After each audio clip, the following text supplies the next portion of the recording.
Dakar, dimanche. En ces premiers jours d'avril, le soleil est déjà chaud.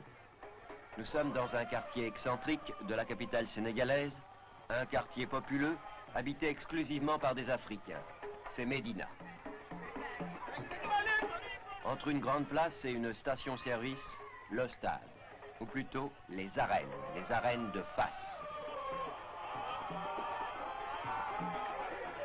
Ces arènes appartiennent à la Fédération sénégalaise de lutte, plus précisément à la Ligue de la région du Cap-Vert. Il est 5 heures du soir.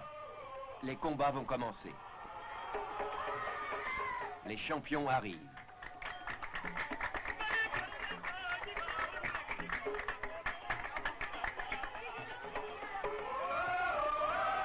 Voici d'ailleurs la vedette.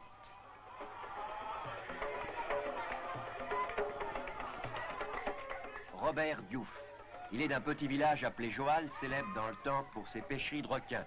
Ce village est celui où est né le président du Sénégal, M. Léopold Sédar Senghor. Ici d'ailleurs, les champions de lutte sénégalaises sont aussi célèbres que sont en Europe les coureurs cyclistes ou les grands footballeurs. Les supporters font autour d'eux une véritable cour, et c'est entouré de ceux-ci qu'ils font leur entrée dans l'arène.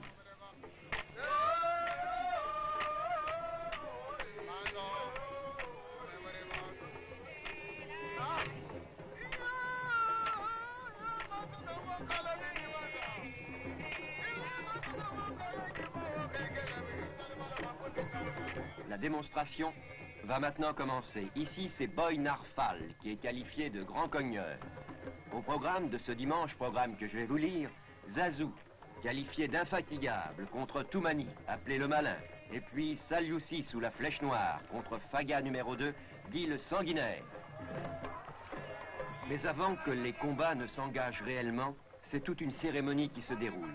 La lutte sénégalaise, bien qu'étant un sport rigoureusement codifié, n'exclut pas les incantations et autres appels aux esprits. C'est ce qui se passe en ce moment. Tout autour de la piste, les lutteurs dansent. Ils montent à la foule leur gris-gris. Gris-gris qu'ils cacheront sous un peu de terre.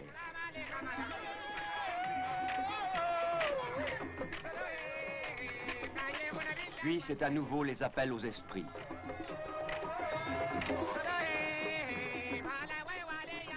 Mais les combats vont commencer. Arbitres, juges, managers, combattants se concertent maintenant. Pendant ce temps, le reporter de Radio Sénégal installe ses micros, car tous les combats sont transmis en direct. Et c'est le premier combat. Voici Saliou 6 contre Faga numéro 2, autrement dit, la flèche noire contre le sanguinaire.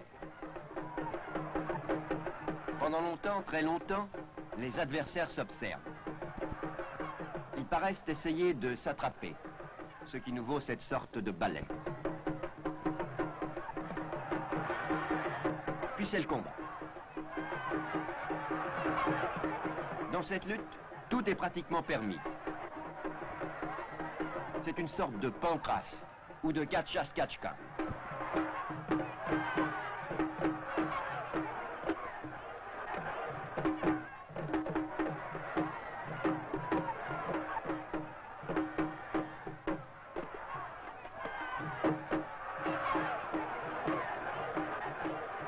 La règle en est fort simple.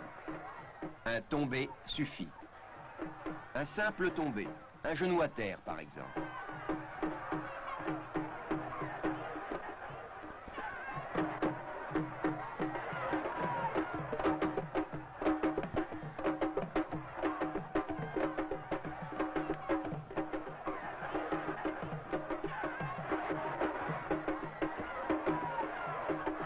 Ça y est, le premier combat est terminé.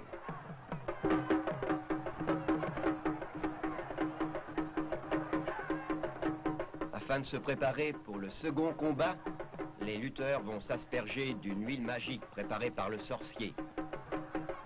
Huile magique qu'ils boiront également.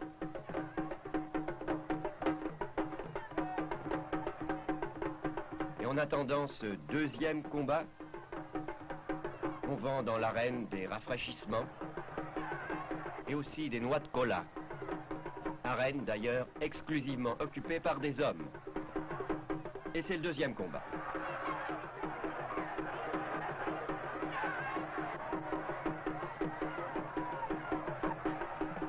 Seules, voyez-vous, les premières prises obéissent à des règles traditionnelles. Ce qui nous vaut ces images dont la plastique pourrait faire rêver les danseurs.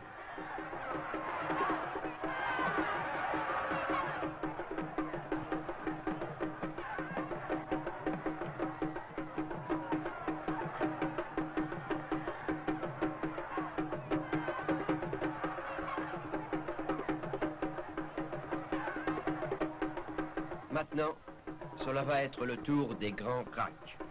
Boy Narfal et Robert Diouf. Robert Diouf, j'ai omis de vous le dire, est chrétien et avant le combat, après avoir dansé comme ses collègues, il s'est signé.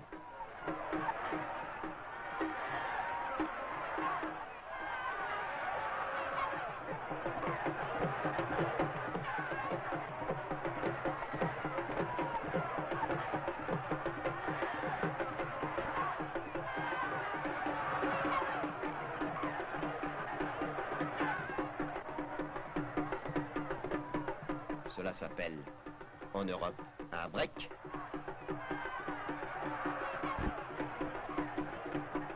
Il va maintenant être 8 heures, le soir tombe. Pendant 3 heures, 5 combats ont eu lieu. Ils ont duré chacun entre 5 et 10 minutes.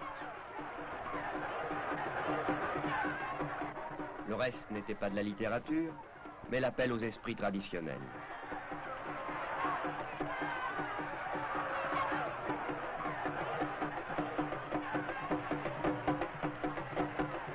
Ces esprits qui donnent force, courage, volonté à ces lutteurs sénégalais.